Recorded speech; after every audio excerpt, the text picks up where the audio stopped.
Esta semana os deputados voltaram de férias e qual foi a primeira coisa que a gente viu?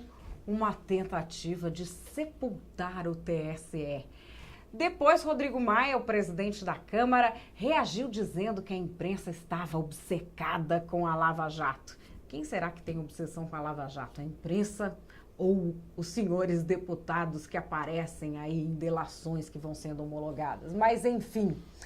Agora, esse projeto do TSE parece que vai entrar na pauta no âmbito da reforma política. E essa reforma política tão falada, na prática, é o quê? Para isso, nós trouxemos aqui a TV Antagonista, o especialista em direito eleitoral, Arthur Rolo, para explicar para a gente que história é essa da reforma política. Arthur, tudo bom? Tudo bom, Madeleine? Um prazer estar aqui com você e com seus telenautas. Arthur, queria saber de você o seguinte, o que é essa tal da reforma política? Porque entra presidente, sai presidente, todo mundo fala que vai aprovar a tal da reforma política. E o que a gente tem visto é um patchwork, né, de reforma política. O que se tem até agora? A gente tem pedaços que já foram até aprovados, né? Tem financiamento eleitoral, tem lá uma proposta que já está aprovada na Câmara de retomar o financiamento empresarial. Eu tenho para mim que isso não deve acontecer, porque principalmente em tempos de Lava Jato, o que a gente tem visto é que esse financiamento empresarial trouxe muitos problemas. Agora, é o que a gente estava conversando antes, nada impede, por exemplo, uma regulamentação do lobby. O lobby das empresas existe em todos os países, existe muito lá nos Estados Unidos. Eu acho que a empresa tem o direito de fazer as suas postulações perante parlamentares, e talvez se isso for regulamentado. Agora, financiamento empresarial eu acho que não deve voltar. E tem outros temas, cláusula de barreira, vai precisar ter um deputado, quer dizer, o partido que não tiver um deputado, que não tiver um senador, não vai ter direito ao fundo partidário e não vai ter direito ao tempo de televisão. Eu acho absolutamente razoável isso, Madeleine, porque o sujeito não tem voto. O que distingue um partido político de uma associação? É o voto. Uma associação é uma reunião de pessoas com fins comuns, um partido político também. E o que distingue um de outro é o voto. Partido político que não tem voto não tem tempo de televisão, não tem dinheiro do horário gratuito, e a gente está falando de um representante. Então, me parece bastante razoável. O fim da reeleição também já foi aprovado na Câmara a partir dos eleitos em 2018. Então, a partir dos governadores eleitos em 2018, a partir do presidente da República eleito em 2018, não vai haver mais reeleição. Mas isso aí já é definitivo? Não é. Precisa passar pelo Senado. Você acha que passa? Ainda. Eu acho que tem muita gente importante falando no fim da reeleição. Agora, cá entre nós, a gente lembra da época antes da reeleição e agora da reeleição. Antes da reeleição já tinha o uso da máquina para eleger, fazer o sucessor, né? Então, mas eu acho que vai melhorar definitivamente. Essa reeleição aí foi alguma coisa copiada do direito americano que não deu certo no começo e eu acho que ultimamente tem sido pior. Tem aquela questão, Madeleine, da coincidência dos mandatos, de fazer mandatos de 5 anos coincidentes. Agora, vamos falar um pouquinho desse tema. Na última eleição agora de 2016, a Justiça Eleitoral não deu conta de julgar os processos porque atrasaram o calendário eleitoral. Os registros de candidatura aconteceram lá em agosto e tem um monte de gente que não teve o registro de candidatura julgado ainda pelos tribunais regionais eleitorais. Então, até hoje? Até hoje. Tem vários processos que não foram julgados. Tem muito processo que não passou no TSE de registro de candidatura. Eu estava lá no TSE agora essa semana e muitos processos sendo julgados de registro de candidatura. Teve uma estatística que a maior parte também das rejeições era por erro de assinatura, porque a assinatura não batia com a RG. Tem rejeições de candidatura também por questões absolutamente burocráticas. não está muito no foco também do que o brasileiro espera que seja feito, né? Não, mas essas questões aí mais formais, o registro de candidatura, elas normalmente são supridas logo no começo. Às vezes um errinho ou outro. Agora tem problema até de foto com esse negócio de urna eletrônica, tem problema até de foto. Se você colocar uma foto com chapéu, tem muito político que anda com chapéu, se colocar uma foto com chapéu, o registro de candidatura vai ser indeferido. Mas o que eu estou querendo dizer para você é que com coincidências de mandatos, eu vou ter coincidências de processos.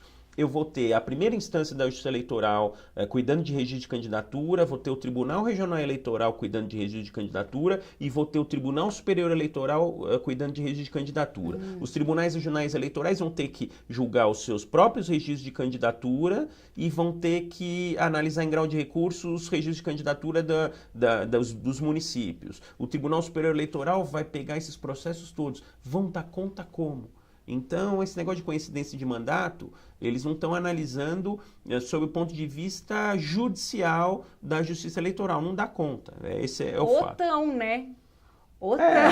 Porque aí o que vai acontecer? Se aproveitar da vai confusão. travar, vai dar uma pane na Justiça Eleitoral e nada vai funcionar. E vai ficar uma insegurança jurídica manifesta. Então, essa coincidência de mandatos, para mim, me parece terrível. Tem a questão da fidelidade partidária, estão falando por exemplo, estão querendo colocar, porque hoje o que existe é uma resolução do TSE, estão querendo colocar na lei, e estão falando em ter fidelidade partidária para prefeito, porque hoje os mandatos de prefeitos e vice-prefeitos e senadores, eles estão fora da fidelidade partidária, estão falando em incluir. Eu sou contra isso aí. Não, aí o prefeito não vai poder mudar de partido nunca. Então, sei lá, eu acho que majoritário não tem muita relação, é complicado. Porque... Mas é uma boa discussão isso. Os partidos, na verdade, você acha que tá meio uma guerra aberta entre partidos e TSE? Porque a gente tem um vácuo legislativo, a legislação é antiga, os partidos já não se organizam como antigamente, temos lideranças antiquadas em muitos partidos e temos o TSE legislando, porque tem resoluções que substituem legislação. Eu sinto um clima de guerra aí. Na verdade, sempre o TSE teve um poder de interpretar as normas eleitorais através de resoluções. Então, toda eleição tinha a lei e tinha a resolução para complementar alguma coisa que não estava clara na lei. Então, o poder é um poder complementar. O TSE não tem a função de legislar. O que a gente tem visto nos últimos tempos, em todos os setores do judiciário, não só na justiça eleitoral, é aquele ativismo judicial e, no caso do Tribunal Superior Eleitoral, ele está legislando sobre vários temas. Começou com a questão da fidelidade partidária, que ele legislou sobre fidelidade partidária e estabeleceu, inclusive, processo, disciplinou processo, que é uma matéria eminentemente legislativa. E fez a mesma coisa agora com a questão das comissões provisórias. Então, o TSE está legislando sim, está errado, não deveria legislar, não deveria definir temas como está definindo, isso é matéria típica do legislativo, mas a verdade é que a disciplina dos partidos políticos hoje está muito solta, o partido faz o que quer. E também não é bem assim. Os partidos têm estatutos, tem que ter uma democracia estatutária, e se o partido não tem diretórios regularmente constituídos, regularmente eleitos, ele só tem comissões provisórias, ele faz o que bem entende. Agora, o Tribunal Superior Eleitoral foi lá e falou o seguinte: acabou a comissão provisória, agora só diretório. E demora um tempo para organizar, tem que dar um tempo para organizar. Às vezes acontece algum problema realmente num determinado diretório, tem que destituir o diretório, tem que ter normas para destituição, enfim. Os dois lados não têm razão na minha opinião. Então, vai ter que ser melhor regulamentada essa questão dos partidos políticos, mas agora o TSE exagerou um pouquinho, sim. Bom, mas para a gente finalizar, existe do lado da população, de quem não tem essa visão técnica que você tem, nem essa vivência técnica, uma impressão de que os políticos estão um pouco vivendo naquele Olimpo deles, sem olhar para o sentimento que vem das ruas. Para a população ficou parecendo que aquele projeto do deputado Maurício Quintela Lessa queria manter primeiro os caciques partidários e depois evitar ao máximo que o TSE tocasse neles. Queria fazer um funeral do TSE. Ó, exagerou, agora vocês vão ver também o que nós vamos fazer. E me dá a impressão de que os políticos não estão percebendo isso. Você que circula lá em Brasília, eles estão ouvindo o que o Ulisses Guimarães chamava de a voz rouca das ruas?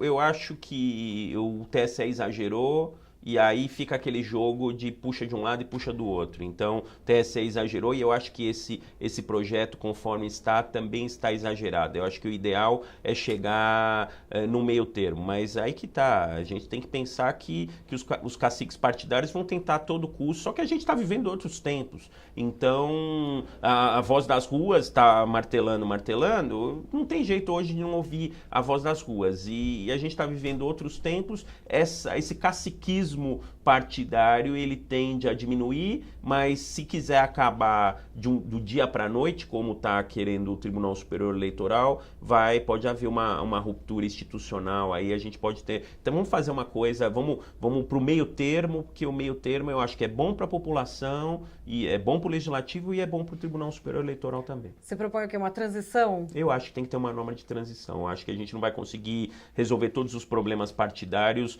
numa canetada. A gente tem que ter estatutos mais fortes. Hoje em dia, se você olhar os estatutos dos partidos, vai ver que são todos muito idênticos, né? A gente tem que ter uma democracia partidária e, de repente, lançar candidatura avulsa. Um dos temas de reforma política é candidatura avulsa. Hoje, alguém para se candidatar tem que necessariamente passar por um partido político. Aquele sujeito que ele tem o seu voto pessoal, que tem algumas pessoas que têm esses votos pessoais, poderia, por exemplo, lançar candidatura avulsa. Talvez uma candidatura avulsa, nesse momento, a gente consiga, por exemplo, acabar com aquele negócio de puxar votos, de puxar 3, 4, puxar 5, né? Que hoje em dia também tem os hunters, né? Tem os caçadores dos partidos, ficam caçando quem pode explodir de voto e trazer 3 ou 4. Talvez com uma candidatura avulsa, uma pessoa que sabe que se elege com facilidade, com os próprios votos, e não vá ficar turbinando aí esses partidos, talvez seja uma coisa interessante para a gente adotar aqui. Esse é o Dr. Arthur Rolo, especialista em direito eleitoral, falando aí o que o mundo político não quer ouvir, mas que muita gente está falando na rua, candidatura avulsa. Esse é um tema que você ainda vai ouvir falar muito nesse 2017. A gente falou aqui de reforma política na TV Antagonista. Valeu, Arthur. Obrigada. Eu que agradeço. Obrigado, Madeleine.